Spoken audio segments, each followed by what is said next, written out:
Xin chào tất cả các bạn. Về quên gì xin giới thiệu các bạn món cá hồi nướng phô mai.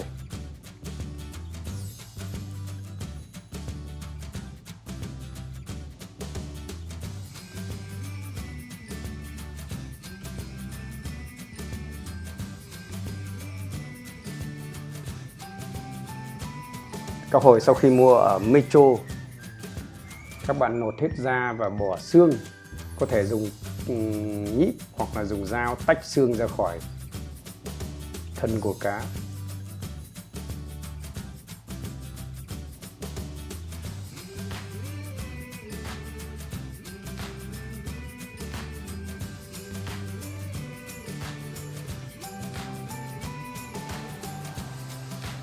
Các bạn cắt miếng to và nhỏ tùy theo ý của mình.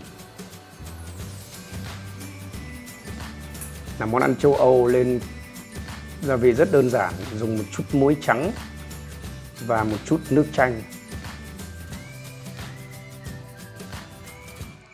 Nước chanh để đẩy cái mùi tanh của cá.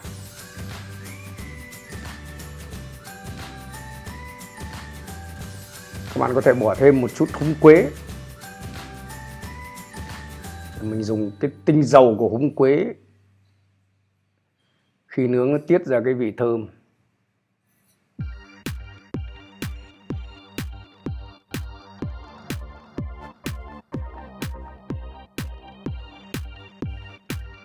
Cá hồi sau khi đã ướp được khoảng 10 phút để cái nước chanh nó ngấm vào trong cá hồi. Thứ nhất là nó sẽ làm cho cá cứng lên và tẩy bớt cái vị chua. Bạn sẽ bỏ nước sơ tầm 5 đến 17 phút khi nó có màu vàng. Sau khi cá hồi chín 70%, các bạn có thể bỏ ra ngoài, bỏ thêm vào phô mai mozzarella. Các bạn mua rất nhiều ở các cái hệ thống siêu thị châu Âu trên toàn quốc.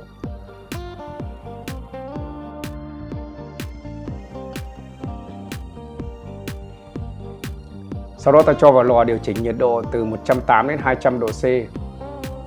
Thời gian khoảng 15 đến 20 phút.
Khi phô mai chín đều, có màu vàng rực rỡ là món ăn đã hoàn thành.